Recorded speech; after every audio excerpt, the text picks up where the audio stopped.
Palliative care గురించి ఇది ఒక సర్వీస్ ఉంది, ఇక్కడ ఇది ఒకటి ఉందనే విభాగం ఉంది, ఇది ఒక సర్వీస్ ఉంది మనకు అందుబాటులో ఉందని ఇంకా అవేర్నెస్ పెరగాల్సిన అవసరం ఉంది కదా.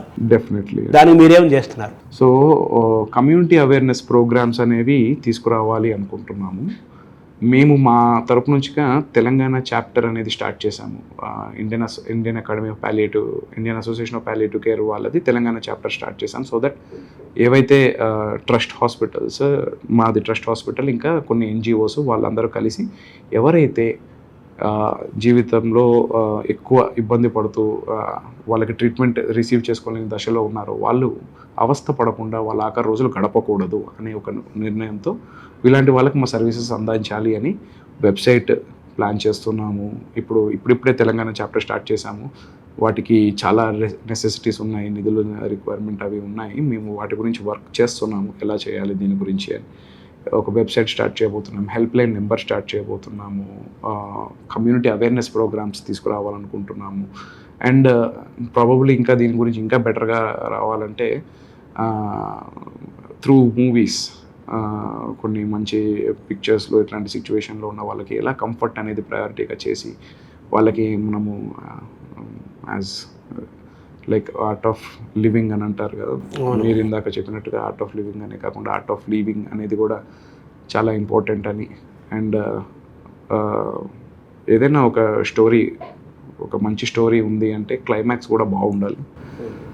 క్లైమాక్స్ పండకపోతే స్టోరీ ఎప్పుడు హిట్ కాదు. సో మనిషి ట్రాజిక్ అండ్ షేక్స్పియర్ డ్రామాస్ ఉంటాయి, కానీ ఇక్కడ దానికి ఆపోజిట్. కంఫర్టబుల్గా మనిషి వెళ్ళారంటే అతను ఒక మంచి చాలా అద్భుతంగా చనిపోయారు, లేకుంటే ఒక కంఫర్టబుల్గా చనిపోయారు అని చెప్తాము. కానీ చాలా రోజులుగా మనం చూస్తుంది ఏంటంటే పేషెంట్ చాలా రోజులుగా ఐసీయూలో ఉన్నారు, చాలా రోజులుగా పేషెంట్స్ ఇబ్బంది పడ్డారు, వాళ్ళ ఫ్యామిలీ వాళ్ళు ఇబ్బంది పడ్డారు, నెలపాటు ఐసీయూలో ఉన్నారు. ఇట్లాంటి కండిషన్స్ వింటూ ఉన్నాము. డాక్టర్స్ ప్రయత్నం చేసినా కానీ కొన్నిసార్లు మనం ఎప్పుడైతే మనకు అర్థమవుతుందో ఇంకా ఇక్కడ నుంచి క్యూర్ అనేది లేదు వెళ్ళిపోతాడు అని ఎలాగో చనిపోయే పరిస్థితి, అట్లాంటప్పుడు వాళ్ళకి ఏ విధంగా మనం కంఫర్ట్ చేయగలుగుతాం అనేది పాలియేటివ్ కేర్ చాలా ఇంపార్టెంట్గా హెల్ప్ చేస్తుంది. అండ్ ఇందాక మీరు చెప్పినట్టుగా జీవితం చర్మాంకంలో ఉన్నప్పుడు మనం పాలియేటివ్ కేర్ అనేది మనం ప్రారంభిస్తాము అంటే అలా కూడా కాదండి. బేసికల్లీ ఒక క్యాన్సర్ అనే ఒక వ్యాధి వచ్చి రావడంతోనే వాళ్ళు సడన్గా అప్పటిదాకా బాగున్న వాళ్ళు సడన్ నొప్పితో వాళ్ళు ప్రెజెంట్ అవ్వచ్చు, సడన్గా చాలా అవస్థ పడతా రావచ్చు. సో ఎర్లీ స్టేజ్లో ఇంకా క్యాన్సర్కి క్యూర్ అయ్యే ఛాన్సెస్ కూడా ఉన్నప్పుడు వాళ్ళు కీమోథెరపీ తీసుకుంటారు. కానీ కీమోథెరపీ యొక్క సైడ్ ఎఫెక్ట్స్ చాలా ఉధృతంగా ఉండడంతో వాళ్ళు నాకు కీమోథెరపీ వద్దు, దీనికన్నా నేను కీమోథెరపీ లేకుండానే ఉంటాను అనుకుంటారు. అలాంటి వాళ్ళకి వాళ్ళు పడే ఇబ్బందులను తగ్గించి వాళ్ళకు ఉన్న నాజియా అంటారు, అంటే వాంతులు వచ్చేలాగా ఉండడము, నొప్పులతో సఫర్ అవ్వడము, ఆహారం సరిగ్గా తినలేకపోవడం, అపెటైట్ తగ్గిపోవడము, నోట్లో పుండ్లు అయిపోవడము, ఇట్లాంటి ఇష్యూస్ చాలా ఉంటాయి.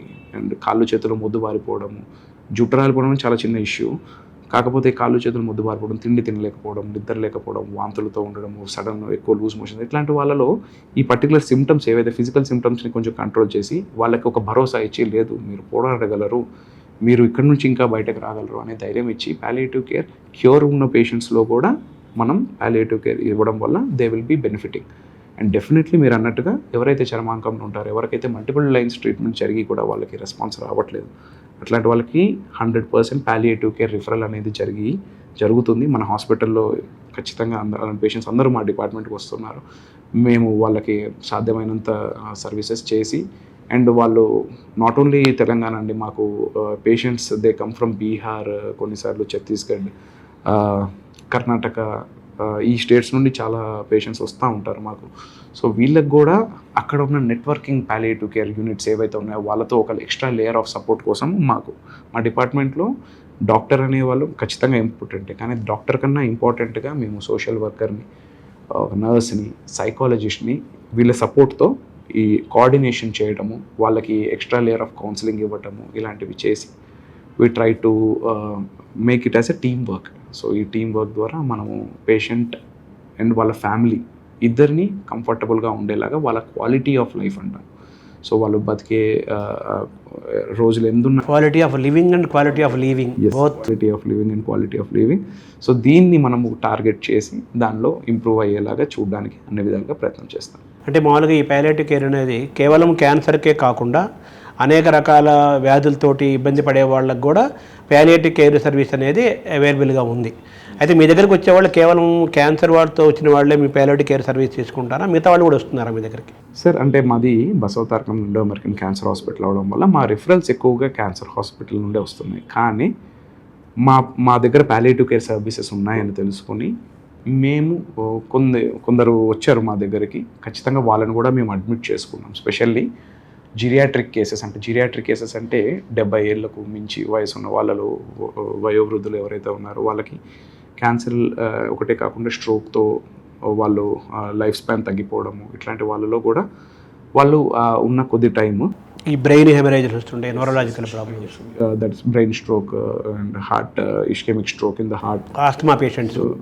సో ఎగ్జాజర్బేటెడ్ ఆస్తమా అంటాం అనమాట. అంటే ఆస్తమాకి ట్రీట్ చేసిన తర్వాత కూడా ఇంకా చాలా ఎక్కువ స్టేజ్లో ఉన్న వాళ్ళు సిఓపిడి అంటారనమాట. ఎక్కువగా సిగరెట్ వల్ల లంగ్స్ మొత్తం అంతా పాడైపోయి డ్యామేజ్ అయిపోయి, నెసెసరీలీ క్యాన్సర్ అనే కాదండి, ఇట్లాంటి కండిషన్స్లో ఇంకా అదే కాకుండా లెప్రసీ, హెచ్ఐవి ఇట్లాంటి పేషెంట్స్లో కూడా మల్టిపుల్ కాంప్లికేషన్స్ వల్ల వాళ్ళు రోజు వాళ్ళ quality of lifes and activities of daily living అంటారు. మనిషి యాక్టివిటీస్ ఆఫ్ డైలీ లివింగ్ అంటే లేచి తనంతట తనగా బాత్రూమ్ కన్నా వెళ్ళగలగాలి, తనంతట తనగా ఒక ముద్ద అన్నం తినగలగాలి, తన సెల్ఫ్ కేర్ అనేది తను చేసుకోగలగాలి. ఇట్లాంటి వాటిలో వాళ్ళని ఎంతవరకు మనము ఇంప్రూవ్ అయ్యేలా చేయగలుగుతాం అనేది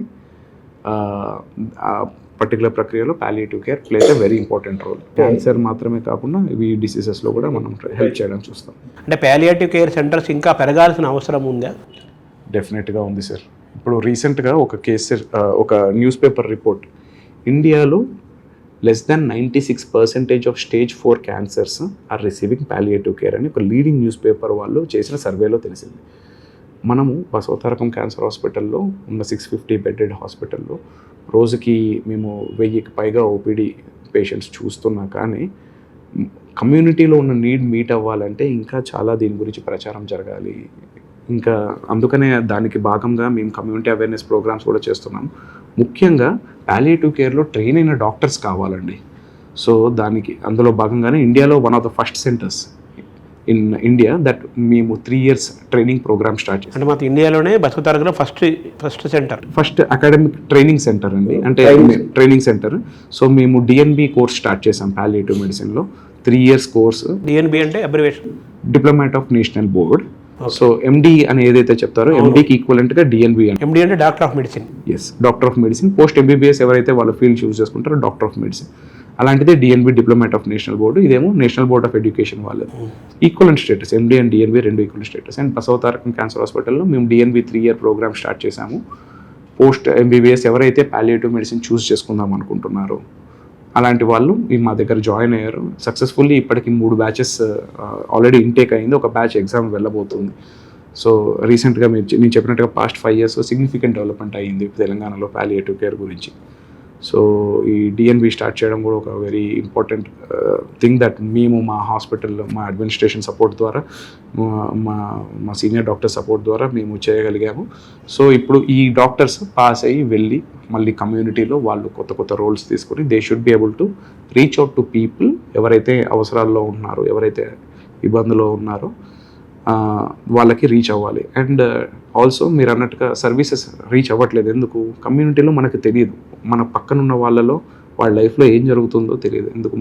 మనకే ఏం జరుగుతుందో తెలియదు. ఒక మనిషి వాళ్ళు పడుతున్న ఇబ్బందిని కూడా నెగ్లెక్ట్ చేసుకుని వాళ్ళ పనుల్లో వాళ్ళు బిజీ అయిపోతూ ఉన్నారు. So we are not having enough time to give to others.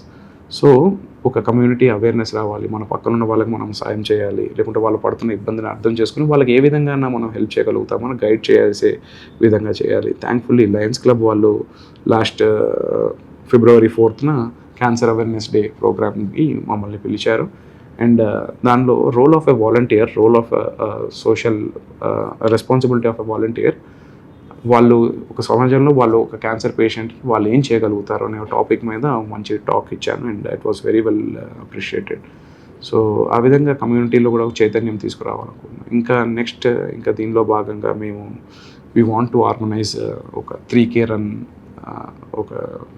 ఎప్పుడైనా ఒక రోజు చూసి 3K రన్ చేసి దాని గురించి అవేర్నెస్ తీసుకురావద్దామని అనుకుంటున్నాం.